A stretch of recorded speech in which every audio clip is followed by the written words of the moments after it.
morning, everyone. I'm Erin Benavides, the teacher out at Silver River Museum. And I'm Alan Ivory from the Florida Museum. And we are so glad you've joined us for this special Zoom session. And as you can tell, we've put Alan out on location. So let's take a look at where Alan's at. So a special occurrence has happened, which sparked this Zoom. And it's up to you to kind of figure out what was that special occurrence. I'll get out of your way, and if teachers, you can write in your students' responses into what do you think might have caused this area behind me to look the way it does. So I'll get out of your way. And I'll pan around a little bit so y'all can see some more.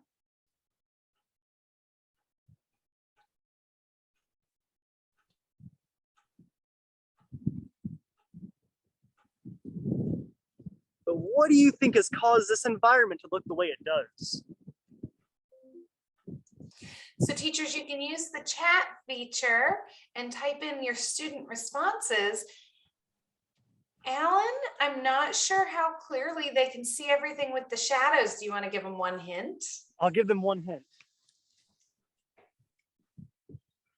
I just rubbed my fingers on this tree and my fingers turned black. What might have caused this area to look the way it does and cause this black soot to be on my fingers? All right, Alan, Miss Schrader's class and Miss Watson's class both say fire. Oh no! Oh no, there's been a fire in the woods. What's going on?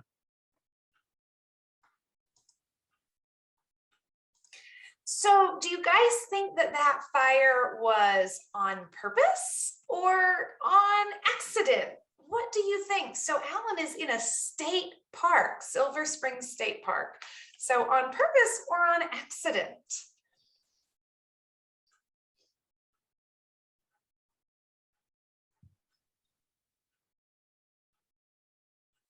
Ooh, on purpose. I'd have to say you are correct. While wildfires are a big thing all across the world, prescribed burns or purposeful fires are a major importance for our environment here in Florida. And for one important reason why is it helps our house not get burned down. If you can see all around me, all of the grass on the ground has been burnt.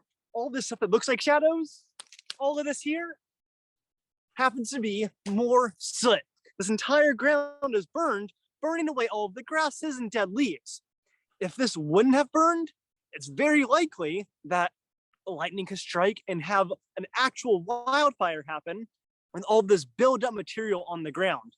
If you have a lot more material on the ground, a lot more leaves and dead trees on the ground, it's possible that fire can get a lot hotter and burn a lot faster, eventually make it into a city. And Alan, I have a video clip that we can share that shows our students how these very specialized firefighters would actually start a prescribed burn. And how long ago did this one happen, Alan? This burn is only about 2 weeks old. All right, so let me share my screen here. And this is just a real short clip, and I will talk you through it. And I want you to pay attention to what this firefighter is wearing. Now notice they've got this flamethrower. It's a type of drip torch, and they're doing it behind kind of an ATV. And he's on a road, which is a fire break. And now here's one going out into the woods with a handheld drip torch. And he's actually setting the fire. And they're really, really particular about the weather for the day and the wind and where the fire location is. They have to do a lot of study to make sure the day is just perfect. Now take a look at these firefighters' uniforms. How would they be different from what you would expect a normal firefighter to be wearing? And we'll talk about why they might be different. So type that in chat. Take a look at their uniform. How are they different?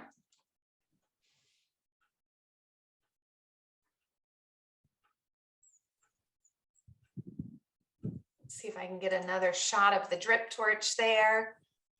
So there's another view of his uniform. All right, I'm going to stop screen sharing. All right. Alan, did you notice some differences in their uniforms? I noticed some differences in their uniforms. I would say they still have the hard hat on, like you'd imagine a firefighter would wear. That's important because if they're out in the woods, if a branch falls down, it can hit their head. So the same way that if you're in a house, if you're a firefighter, if the roof collapses on you, having the helmet protects your head. So that's a major similarity. But a major difference would be they don't wear a mask. They don't wear their oxygen mask. The reason being, inside of a house, all of that smoke is trapped inside the house. Versus here in the nature, we got all the oxygen you could ask for. And so the wind can blow away the smoke, so you're not breathing in all that smoke over and over again. The last similarity, though, is their outfit. They always have those heavy-duty boots, heavy-duty pants on. That's because this ground is really, really hot. The same way that a house burning down or a regular firefighter would deal with hot fire, it'd be the same way here in the forest. Now, Alan, we're talking about this fire being a good thing, but not all fires are a good thing, are they? No, not all fires are a good thing, which is why this fire is so controlled. You'll burn a forest down, or at least burn the floor of it every 3 to 5 years, so that fire cannot travel very fast. If there's a lot of this brush on the ground, that fire can move through a forest extremely quickly, making it to where people are. So let's look at an example of that. I'm going to screen share again. And here's what Alan's talking about. Sometimes we let our woods get overgrown. So this picture right here is an example of a forest that hasn't been burned in a very long time. Do you see how close together the trees are? Now look at this forest. This forest has been burned every 2 years. And do you see how far apart the trees are? Well, if these two forests were to burn today, they would burn differently. And there's an experiment that can show you how they would burn. So which one do you think would burn faster? Do you think this forest that hasn't been burned in many years would burn faster, or this one that gets burned every 2 years would burn faster? Just think to yourself. And then let's watch this little video clip of an experiment. In this experiment, the matchsticks represent the trees and how close together they are. All right, my PowerPoint's not wanting to move forward. Here we go. All right. The first one is going to be the forest with the trees spaced far apart. So this represents, now look, they lit the first line, but are the other trees catching on fire? No. Now here's the forest with the trees really close, and all of a sudden the whole thing is up in flames when those trees are really, really close. So that shows us how burning frequently is helpful. Now, Alan, there's more that's good, right? Can you talk a little bit more about why these fires are good? There's plenty of good that can come out of a fire. And the first one being food. So much food can come out of a fire. These trees, specifically these pine trees here behind me, they've had fire their entire lives, for their parents' lives, grandparents' lives, many generations. So they're fire adapted. For thousands of years, they've adapted to live alongside fire. And one way is that they open up whenever there's fire. Their seeds will open up, their cones will open up. Here's an example of one of their pine cones. These pine cones will open up wide whenever there's a fire, allowing the seeds to kind of be fresh out to the air to be pollinated. And so, for example, if I can find it again, I may have just dropped it. Here we go. We have our male pine cone here. This would flake away into many, many small pieces. You don't know if you can see that dust coming off. All those little bits coming off is our male pollen, pollinating our female pine cone here, or at least the seeds inside of it. So that's one way. Other plants also release their seeds in a fire. Things like palmettos will leave their leaves in the fire, or gain their seeds in the fire. But a really interesting part is all that nutrients that are on the ground. So if you want to grow a plant in a garden, you add fertilizer, and lots of the fertilizer has soot in it. And I'll show you over here. You look across this ground, all this blackness here is dead plants. All the plants, the grasses have burned down, and it creates so much nutrition. Just underneath it is sand. So all of this nutrition, all this blackness is broken down plants who will provide food for these trees. So all of these trees around me have been fed by previous generations of grasses and other plants that have been burned down into soot. And Alan, when you had that close-up view of the ground, we could see some little green plants growing.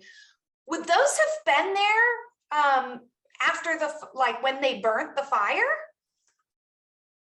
No, those this would new? not have been here.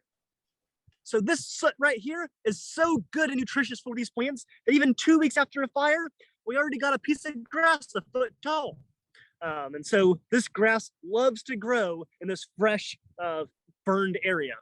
And if I just move over here, you'll see so much fresh greenness that's starting to sprout, especially over on that side. There's so much greenness that started to sprout just 2 weeks after the fire.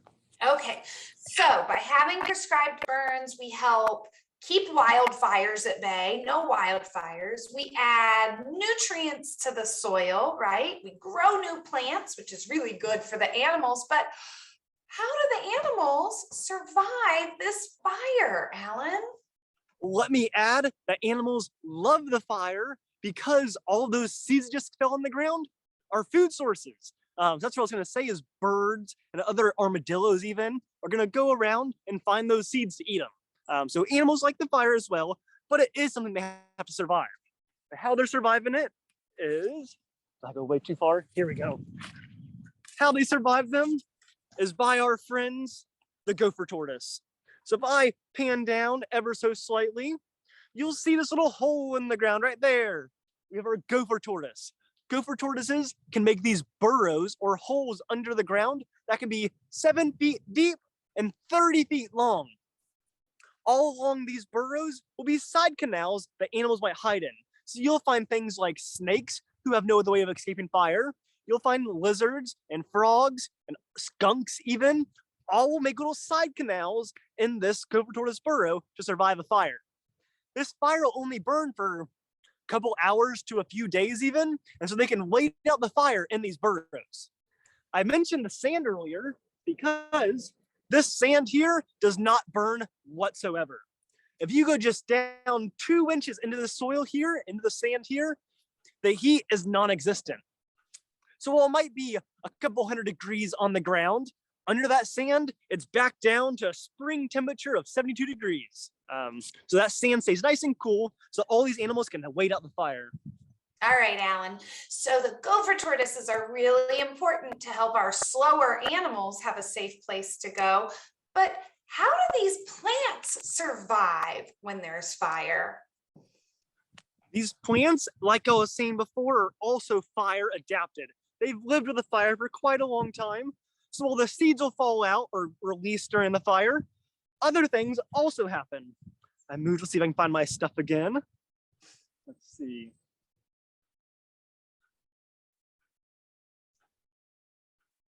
Here we go. So these trees, specifically these pine trees here behind me, are very adapted for fire. So much so that the bark of them have this layer of wax on them that stops the fire from reaching the inside. So while the outside of the bark might look like this, all black and charred, the inside has all that fresh, brown, healthy tree on the inside. Alan, So can you hold that up Alan, can you hold that up one more time without wiggling it so much? The camera didn't have a chance to focus. All right, so that's the charred side. All right. And then right above Alan's thumb, you'll see just another layer of it that was underneath is still brown, not blackened and charred. So one layer, we're talking skinnier than your finger of bark was enough to stop this fire from reaching the inside. So that's one way that they're fire adapted or able to withstand the fire. Another way is with their leaves. So if I go out to this little start of a pine tree here, we usually call these like bottle brushes. All of these waxy leaves here stop the fire. So these are their needles. You can see how long their needles are. That's size of my, let's see, hand to elbow. That's like 1.5 feet long of needles that are covered in this layer of wax. That wax burns similar to a candle. Your candle doesn't burn down overnight or in a couple hours even. It takes a long period of time for the wax to burn. It's the same thing with their needles. The fire will only reach maybe 3 foot off the ground, maybe to my hip height. The fire will reach about that high. And I'll show you an example of it on another tree where you can see how high the fire went. But that wax layer stops the fire from reaching. Let me move my camera up. You'll see the fresh sprout of a new green tree. So that fire stops right about here because of the wax and lets the tree grow nice and strong once again. So that was the pine tree, and it looks like the pine tree has a lot of protection, but I'm noticing some other bushy things out there that don't look like pine trees. Yes. So other things you'll commonly find in the forest are going to be palmettos. So those big leaves, I mean, these leaves can be 3 foot wide sometimes, really big leaves. They are not so fire adapted in that they save their leaves. Instead, they let their leaves die out. And I'll show you some close-ups here. You'll see all of these stems. So the stems of this plant are burned away, and that's all that's left of their fan. Their fan is burned down to 2 inches tall. Even all of their root system right here has also been charred and burned away. What's really cool about these plants is that from these roots, new trees or new palmettos will sprout. And so you'll see a new sproutling coming out right here. You'll see another new sproutling coming out over here. So these roots can sprout new palmettos in a matter of a couple of weeks even. Again, it's only been 2 weeks since this burn. Well, all this is charred to pieces. There's still fresh new sprouts coming out. And you said one of those palmettos was even seeding out, didn't you? Here we have our palmetto seeding out already. All right, keep it on there real still, Alan. I'm sorry, I'm freehanding this one. I know. All right, that looks better. All right, so we have talked a lot about why fire is good and how some of the special ways that plants and animals have adapted or they survive the fire. It is your turn to ask the questions. So teachers, take a minute, poll your class, find out what they would like answered and type it in chat. And Alan and I will do the best we can to answer all their questions.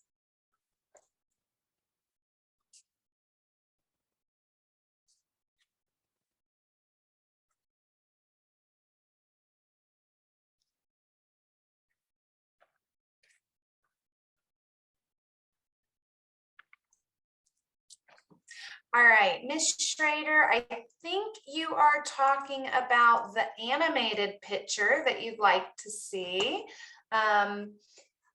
This is the picture of that burrow where a lot of the animals will go to hide during the fire. Now, at other times of the year, animals will use these burrows as well. It's one of the things that makes the gopher tortoises so important in this ecosystem. Let me see if I can pull up my chat at the same time. Okay, so here's the question that came with wanting to see this up on the screen. Do the animals eat each other, and how long are they under there?